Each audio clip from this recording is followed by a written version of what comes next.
رب اشرح لی صدری ویسر لی امری واحلل عقدۃ من لسانی یفقہوا قولی۔ بسم اللہ الرحمن الرحیم۔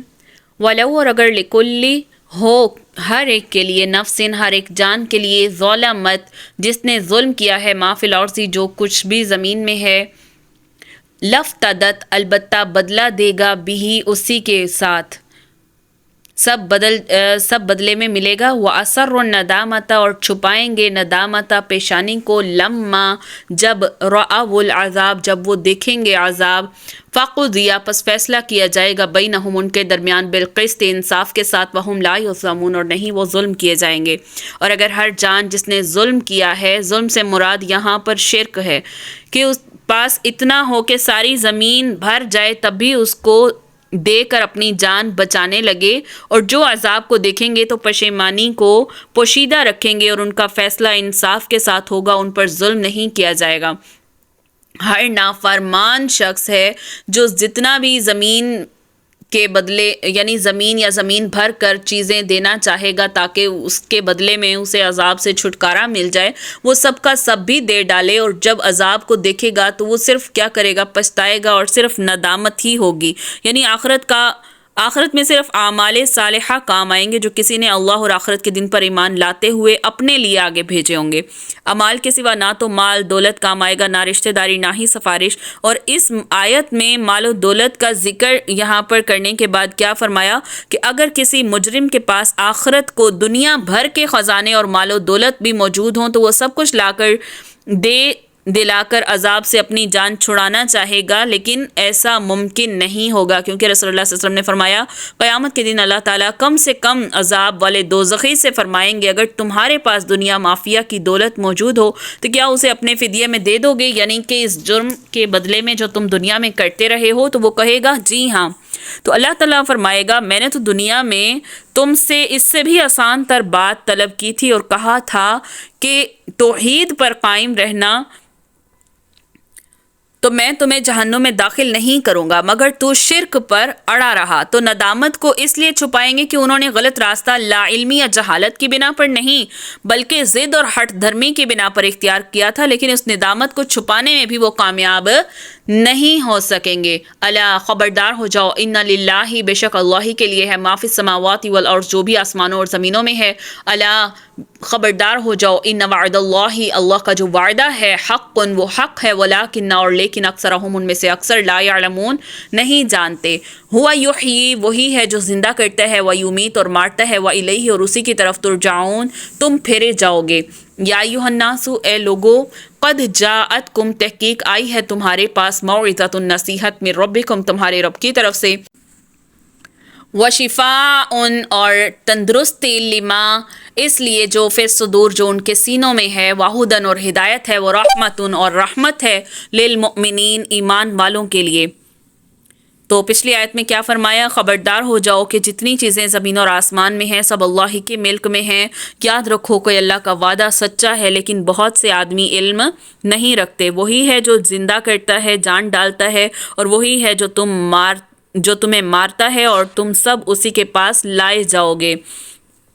پھر کیا فرمایا کہ اے لوگو، تمہارے پاس تمہارے رب کی طرف سے ایک ایسی چیز آ گئی جو نصیحت ہے، اور دلوں میں جو روگ ہیں ان کے لیے شفا ہے، رہنمائی کرنے والی ہے، رحمت ہے ایمان والوں کے لیے۔ قرآن کی 4 صفات بیان کی۔ پہلی تو کیا کہ یہ نصیحت ہے، اور نصیحت کسے کہتے ہیں؟ موعظتی، موعظہ ایسی نصیحت کو کہتے ہیں جو انسان کی توجہ کو دنیا سے ہٹا کر اللہ کی یاد اور آخرت کی فکر کی طرف کر دے، اور اس کے دلوں میں سے دنیا کی جو رغبت ہے اور اس کی جو دنیا سے لگاؤ ہے اور آخرت کو بھلانا ہے وہ مٹا کر آخرت سے لگاؤ پیدا کر دے۔ پھر دوسری صفت ہے کہ قرآن دلوں کی بیماری، یعنی کہ شرک اور کفر کا عقیدہ، حسد، بغض، خود غرضی، بغل، لالچ وغیرہ کے لیے شفا کا کام دیتا ہے۔ تو جو شخص قرآن پڑھتا ہے، اس پر عمل کرتا ہے، تو اس کے دل سے یہ سارے روگ دور ہو جاتے ہیں۔ تیسری صفت بیان کی کہ قرآن انسان کی زندگی کے تمام شعبوں میں اس کی پوری طرح رہنمائی کرتا ہے، وہ ہر فرد کے الگ الگ حقوق متعین کرتا ہے اور ایسے قوانین بتاتا ہے جس سے فرد، معاشرہ اور حکومت میں سے کسی کے بھی حقوق مجروح نہ ہوں۔ اور کسی دوسرے پر زیادتی بھی نہ ہو۔ پھر چوتھی صفت جو بتائی کہ جو شخص قرآن پر عمل پیرا ہوتا ہے یا جو معاشرے یا حکومت اس کی اتباع کرتی ہے، اس پر اس دنیا میں بھی اللہ کی رحمتوں کا نزول ہوتا ہے اور آخرت میں بھی۔ پھر سیدنا عمر رضی اللہ عنہ فرماتے ہیں رسول اللہ صلی اللہ علیہ وسلم نے فرمایا اللہ تعالیٰ اس کتاب قرآن مجید کے ذریعے بہت سے لوگوں کو سربلندی عطا کرے گا اور بہت سے لوگوں کو ذلیل کرے گا۔ قل کہہ دیجئے بفضل اللہ، اللہ کے فضل کے ساتھ، وبرحمتہ اور اس کی رحمت کے ساتھ، وبذالک اور اس کے ساتھ، فلیفرحوا پس چاہیے کہ وہ خوش ہوں، ہوا وہ خیر بہتر ہے مما اس سے جو یجمعون جو وہ جمع کرتے ہیں۔ قل ارأیتم کیا دیکھا تم نے، ماں جو انزل اللہ اتارا اللہ نے لکم تمہارے لیے، من رزق رزق میں سے، فجعلتم پس کیا تم نے، منہ اس میں سے، حراما و حلالا بعض کو حرام کیا بعض کو حلال کیا۔ قل کہہ دو اللہ کیا اللہ نے اذن حکم دیا ہے لکم تمہارے لیے، ام یا اللہ تم اللہ پر تفترون تم جھوٹ باندھ لیتے ہو۔ کیا فرمایا کہ آپ کہہ دیں کہ بس لوگوں کو اللہ کے اس انعام اور رحمت پر خوش ہونا چاہیے اور اس سے بہت درجے ہے جس کو وہ جمع کر رہے ہیں، یعنی آپ لوگوں کو بتلا دیں کہ اللہ کا انتہائی فضل اور اس کا کمال مہربانی ہے جو اس نے تمہارے لیے اتنی خوبیوں والی کتاب نازل کی ہے، تو تمہیں تو اس کتاب کے نازل ہونے پر خوشیاں منانی چاہیے، خوش ہونا چاہیے، اور جس مال اور دولت کو جمع کرنے کے لیے تم اتنی کوششیں کرتے ہو اس سے بڑھ کر اگر تم اس کتاب کا علم حاصل کر لیتے تو یہ تمہارے لیے ہزارہا درجہ بہتر تھا اس مال سے جو تم جمع کرتے پھرتے ہو۔ پھر اگلی آیت میں کیا فرمایا، قل ارأیتم آپ کہیے کہ یہ تو بتاؤ کہ اللہ نے تمہارے لیے جو کچھ رزق بھیجا تھا پھر تم نے اس کا کچھ حصہ حرام اور کچھ حلال قرار دے لیا، آپ پوچھئے کہ کیا تمہیں اس کا اللہ نے حکم دیا تھا یا تم اللہ پر جھوٹ باندھتے ہو۔ تو رزق میں کھانے پینے کی چیزیں ہی مراد لی جاتی ہیں، اور لیکن یہاں پر بہت سے وسیع مفہوم اس کا یہاں پر استعمال کیا جاتا ہے، جیسے رسول اللہ صلی اللہ علیہ وسلم دعا مانگا کرتے تھے، اللہم ارزقنی علما نافعا، یا اللہ مجھے نفع دینے والا علم عطا فرما، جبکہ یہاں پر بھی ارزقنی رزق کے معنی سے ہے، لیکن رزق علم جس کو نفع پہنچانے والا علم دے دیا گیا نا تو وہ بھی رزق کی ہی قسم ہے۔ رزق کے معنی عطا کرنا یا عطیہ کرنا کے معنی میں بھی آتا ہے، یعنی ہر وہ چیز جو انسان کی جسمانی یا روحانی تربیت میں اس کی جو ضرورت پوری کرتی ہے وہ رزق ہے۔ اور رزق سے مراد صرف مال و دولت ہی نہیں ہوتا جس سے صدقہ فرضی یا نفلی ادا کیا جائے، بلکہ اگر اللہ نے علم عطا کیا ہے تو وہ بھی اللہ کی طرف سے دیا گیا رزق ہے اور اسے بھی خرچ کیا جائے، یعنی دوسروں کو سکھایا جائے، اور اگر صحت عطا کی ہے تو وہ بھی رزق ہے، کمزوروں کی مدد کر کے صحت سے صدقہ ادا کیا جائے۔ تو پھر فرمایا کھانے پینے کی چیزوں اور جانوروں میں سے جو کچھ اللہ نے حرام کیا ہے اس کا ذکر قرآن میں ہم پیچھے بھی بہت مرتبہ پڑھ کر آئے ہیں، تو جو کچھ مشرکوں اور ان کی رسم و رواج کی بنا پر جو انہوں نے اپنے پرستاروں کے لیے خود سے اپنے لیے حرام بنا لیا ہے، جیسے سورہ مائدہ میں بھی پڑھا، سورہ انعام میں بھی پڑھا کہ کسی چیز کو حلال یا حرام قرار دینے کا اختیار تو صرف اللہ کو ہے۔ ان لوگوں کو کس نے یہ اختیار دے دیا کہ جس شے کو چاہیں وہ حرام قرار دے دیں، جس کو چاہیں وہ حلال قرار دے لیں؟ یہ معاملہ تو کھانے پینے کی چیزوں کا تھا، جبکہ اللہ نے اور بھی بہت سی چیزیں حرام کی ہیں جن میں سر فہرست ہے شرک۔ اگر تم شریک ٹھہراتے ہو اللہ کے ذات تو یہ بھی حرام ہے، اور اس سے یعنی لوگ شرک کو حلال بنا لیتے ہیں، یعنی کس طرح مذہبی تقدس کا لبادہ چڑھا کر اللہ کی طرف ان کو منسوب کر دیتے ہیں، اور پھر کیا کرتے ہیں کہ اپنی خواہشات کے مطابق حلال اور حرام بنا لیتے ہیں، یعنی حرمت والے مہینوں کو حلال بنا لیتے ہیں، یا اسی طرح سفر کے متعلق جیسا عقیدہ رکھتے ہیں کہ سفر میں اگر ہم نے سفر کیا یا ہم نے کوئی شادی بیاہ کا موقع کیا تو اس صورت میں کیا ہوگا، یعنی اس ماہ میں ایسی رسومات کو اپنے لیے حرام قرار دے دیتے ہیں۔ تو اللہ نے جس کو حلال قرار دیا اس کو تم کیوں حرام ٹھہراتے ہو؟ کیا تمہیں اس کا اللہ نے حکم دیا یا تم اللہ پر جھوٹ باندھتے ہو؟ وما اور کیا ہے ظن گمان الذین ان لوگوں کا یفترون جو باندھ لیتے ہیں اللہ پر کاذبا جھوٹ باندھ لیتے ہیں یوم القیامہ قیامت کے دن، ان اللہ بے شک اللہ لذو فضل صاحب فضل ہے علی الناس لوگوں پر، ولیکن اور لیکن اکثرہم ان میں سے اکثر لا یشکرون نہیں شکر کرتے۔ اور جو لوگ اللہ پر جھوٹ باندھتے ہیں ان کا قیامت کی نسبت کیا گمان ہے، واقعی لوگوں پر اللہ کا بڑا فضل ہے یا اللہ بڑا فضل والا ہے لوگوں پر، لیکن اکثر لوگ کیا ہیں وہ ناشکری ہی کرتے ہیں۔ یعنی قیامت کے دن ان حلال اور حرام بنانے والوں سے کیسا سلوک کیا جائے گا. اس دن انہیں جو مار پڑے گی، جو دکھ کا عذاب سہنا پڑے گا، اس کے متعلق بھی وہ افطرا پروازوں نے کبھی غور نہیں کیا، خود سے گھڑنے والوں نے کبھی غور نہیں کیا. اللہ تو لوگوں پر بڑا مہربان ہے، اس نے ہر وقت انہیں ہر اچھے اور برے کام کے انجام سے آگاہ کر دیا ہے، لیکن بجائے اس کے کہ لوگ اللہ کی اس مہربانی پر اس کا شکر گزار ہوں، بلکہ اس کے حدود کی خلاف ورزی کرتے ہیں اور اس کو پھر اللہ کے نام سے منسوب بھی کر دیتے ہیں. وما تکون، اور نہیں ہوتا، فی شأن، کسی حال میں بھی، وما تتلو، اور نہیں تلاوت کرتا، منہ، اس کی طرف، من قرآن، کچھ قرآن، ولا تعملون، اور نہیں وہ کرتے عمل، من عمل، کچھ ایسے کام، الا مگر، کننا، مگر ہوتے ہیں ہم، علیکم، تمہارے اوپر، شہودا، شاہد ہوتے ہیں، اس جب تفیضون، تم مصروف ہوتے ہو، فیہ، اس کام کو کرنے میں، وما یعزب، اور نہیں چھپتی، اور ربک، تمہارے رب سے، من مثقال ذرہ، کچھ ذرہ بھر بھی، فی الارض، زمین میں، ولا فی السماء، اور نہ آسمان میں، ولا اصغر، اور نہ کوئی چھوٹی شے، من ذالک، اس سے، ولا اکبر، اور نہ کوئی بڑی، الا مگر، فی کتاب، کتاب، مبین، بیان کرنے والی کتاب میں. الا، خبردار، ان، بے شک، اولیاء اللہ، اللہ کے دوست جو ہیں، لا خوف، نہیں انہیں خوف ہوگا، علیہم، ان پر، ولا ہم یحزنون، اور نہ ہی وہ غمگین ہوں گے. پچھلی آیت میں کیا فرمایا؟ اگر آپ کسی حال میں ہوں، آپ کہیں سے قرآن پڑھتے ہوں اور جو کام بھی کرتے ہوں، ہم کو سب کی خبر رہتی ہے. جب تم اس کام میں مشغول ہوتے ہو اور آپ کے رب سے کوئی چیز ذرا برابر بھی غائب نہیں، نہ زمین میں، نہ آسمان میں، نہ کوئی چیز اس سے چھوٹی، نہ کوئی چیز بڑی، مگر یہ سب کتابیں مبین میں ہیں، واضح کرنے والی کتاب میں لکھی ہوئی ہیں.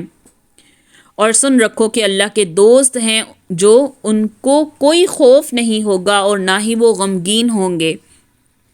تو اس آیت میں، پچھلی آیت میں بیک وقت رسول اللہ صلی اللہ علیہ وسلم سے خطاب کیا گیا ہے اور مشرکین مکہ سے بھی. ان دونوں کی سرگرمیوں کا آپس میں جائزہ لے کر پیش کیا گیا. یعنی ایک طرف تو آپ صلی اللہ علیہ وسلم کی ذات مبارک ہے جنہوں نے لوگوں کی ہدایت کے لیے دن رات ایک کر دیا تھا اور اسی مقصد کے لیے اپنی جان تک کھپا رہے تھے اور لوگوں کو جا جا کر قرآن سنا رہے ہیں اور اس کے ذریعے جہاد بھی کر رہے ہیں. تو جو لوگ ایمان نہیں لاتے تو آپ صلی اللہ علیہ وسلم کو جو انتہائی صدمہ پہنچتا ہے، اور دوسری طرف آپ کے جو مخالفین ہیں وہ آپ کو، آپ کے ساتھیوں کو دکھ دینے، تکلیفیں پہنچانے، مسلمانوں کا مذاق اڑانے، اسلام کی ہر راہ کو روکنے میں کوئی کسر اٹھا نہیں رکھتے.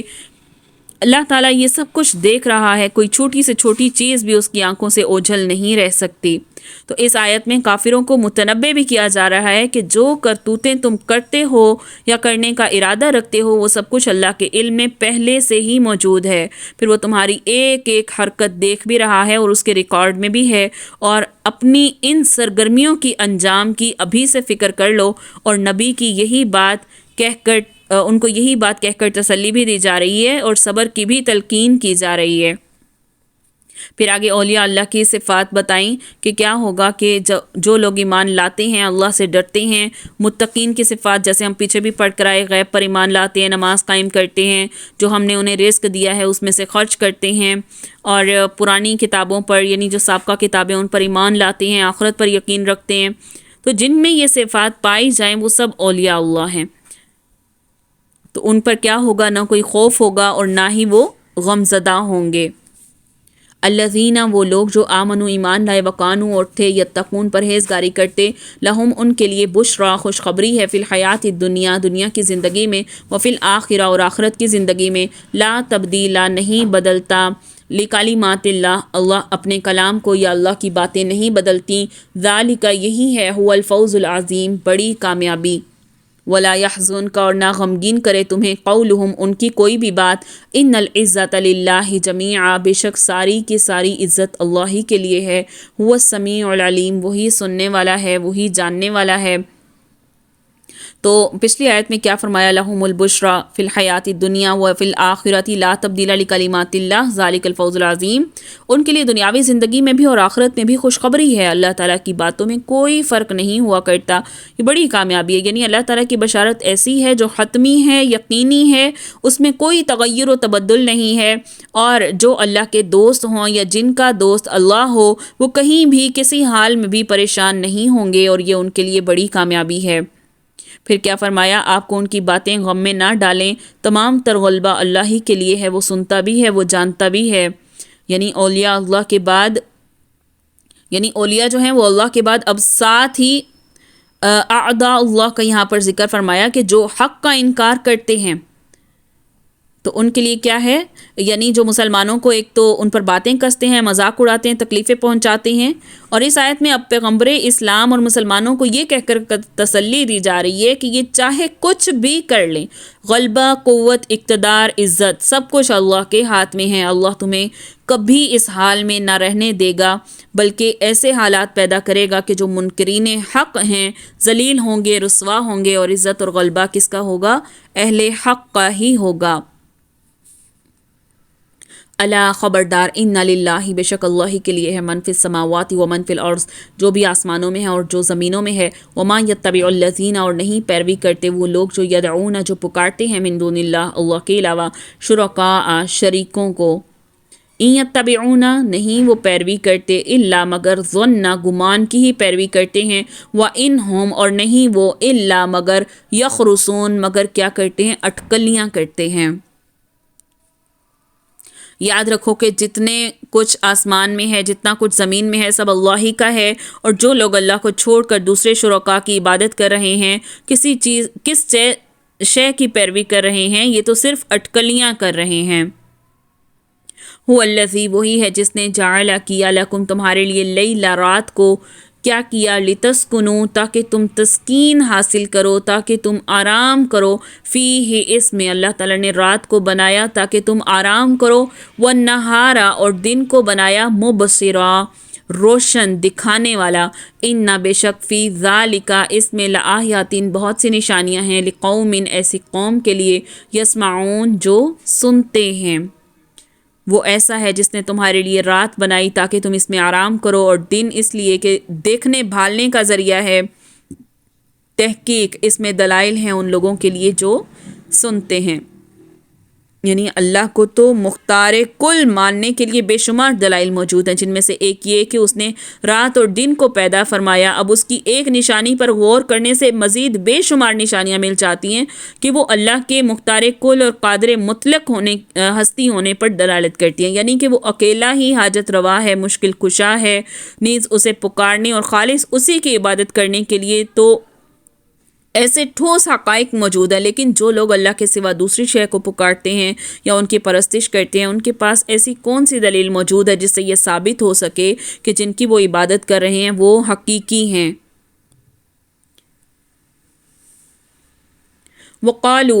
قالو کہتے ہیں، اتخذ، پکڑی ہے، اللہ نے، ولدن، اولاد، سبحانہ، وہ پاک ہے، هو الغنی، اور وہ کیا ہے؟ غنی ہے، اس شے سے بے نیاز ہے، لہو، جو کچھ، ما فی السماوات، آسمانوں میں ہے، وما فی الارض، اور جو کچھ زمینوں میں ہے، عندکم، نہیں تمہارے پاس، من سلطان، کوئی دلیل، بہذا، اس کی کوئی دلیل تمہارے پاس نہیں ہے، اتقولون، کیا کہتے ہو تم، علی اللہ، اللہ پر، ما لا تعلمون، جو تم خود بھی نہیں جانتے۔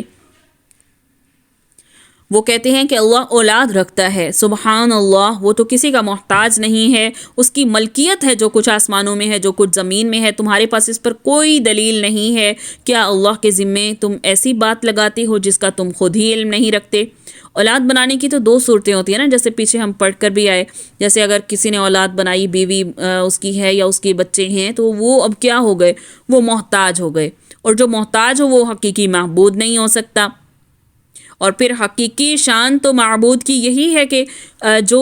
وہ کسی بھی شے کا محتاج نہ ہو، ہر شے سے بے نیاز ہو۔ دوسرا، اولاد بناتے کس لیے؟ کہ مقصد یہ ہوتا ہے کہ اس کے وارث بنیں گے، لیکن اللہ تعالیٰ کو اس کی بھی ضرورت نہیں ہے، کیونکہ اللہ کی ذات تو ہمیشہ سے ہے، ہمیشہ رہے گی، تو اس لیے وہ اس شے سے بے نیاز ہے جو وہ اس کی طرف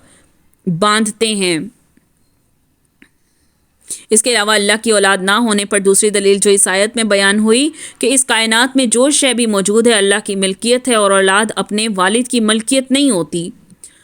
اللہ کی اولاد ہونا محال ہے۔ تو جو لوگ ایسی بات کہتے ہیں، بلا دلیل کہتے ہیں، اور ایسی بات اللہ کے ذمے لگاتے ہیں جس کی انہیں سزا مل کر رہے گی،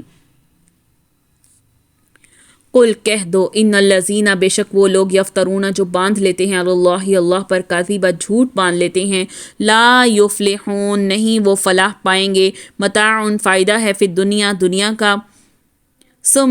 دنیا میں ہی اس کا فائدہ ہے ثم پھر الینا اسی کی طرف مرجعہم تمہارا لوٹ کر آنا ہے ثم نذیقہم پھر وہ چکھائے گا ان کو عذاب شدید سخت عذاب بما اس وجہ سے جو کانو تھے وہ یکفرون وہ کفر کرتے.